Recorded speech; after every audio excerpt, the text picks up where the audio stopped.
I've witnessed the small patch of coral community disappeared over the course of 2 months. We know that there's a need for something a little bit more environmentally friendly, but also specifically designed to customize and to accommodate the needs of corals. So in year 3 of my PhD, I co-invented the world's first 3D printed reef tiles made from clay.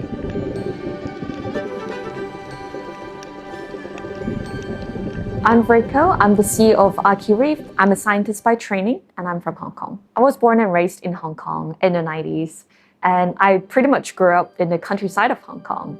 And I remember going to the mountains, to the ocean, got caught by some oysters and coral. So yeah, my memories, childhood memories in Hong Kong has always been in the countryside. That planted the seed in me in caring about generally the environment. And when I was doing my undergrad at the Chinese University of Hong Kong, my major was natural sciences. And then I continued my study at the University of Hong Kong for my PhD.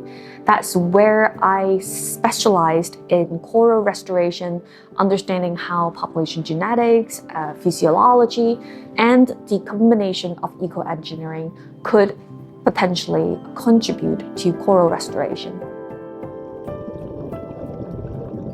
My most vivid memory of degradation actually happened in 2014 when I was diving weekly in one of the coral community sites in Psycho. It feels like going on Pokemon Go. It feels like you're looking around, looking for the little creatures that are hiding in the crevices. So that was one of my earlier experience. And then it's later on when I was volunteering for a professor at Baptist University, that's when we get to see this small patch of coral community disappeared. So in year 3 of my PhD, I co-invented the world's first 3D printed reef tiles made from clay. That experience actually comes from the fact that we failed restoration with the traditional methods like concrete, metal rebar, or the plastic platform.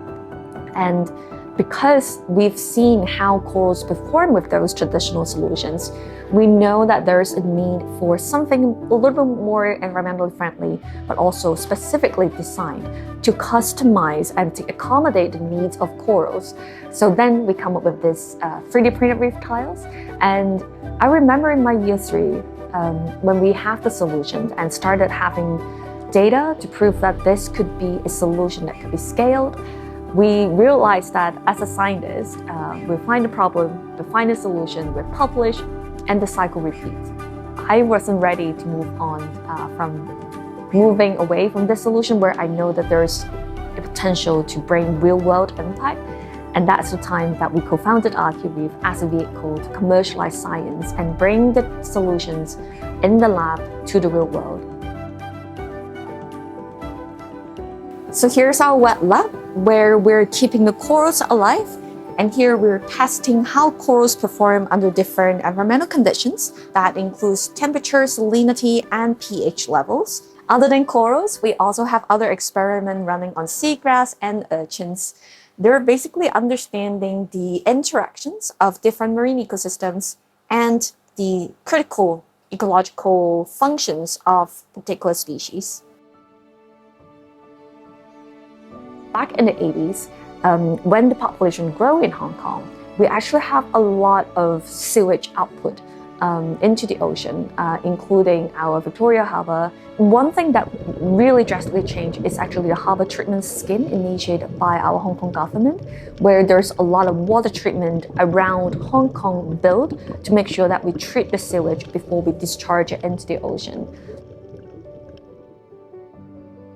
I've been working in academia and the university for almost 10 years. And as a scientist, we're trained to think logically, to speak the jargon, but not necessarily thinking about practicality and bringing the solutions to the new world.